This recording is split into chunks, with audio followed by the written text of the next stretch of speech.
नांदगाव तालुक्यातील साकोरा येथील निमंतळा येथे अज्ञात इसमांचा खून केल्याची घटना 8/1/2024 रोजी मध्यरात्री घडल्यामुळे नांदगाव शहर हादरले आहे।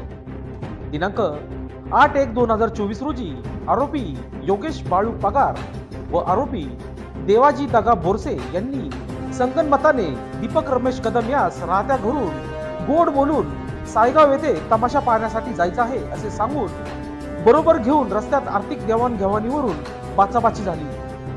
हे कळलं जरी नसलं तरी त्या वादातून आरोपी योगेश बाळू पगार व देवाजी दगा बोरसे यांनी दीपक कदम याच्या डोक्यात लोखंडी रॉड टाकला। त्यामुळे दीपक कदम जागीच गतप्रधान झाला।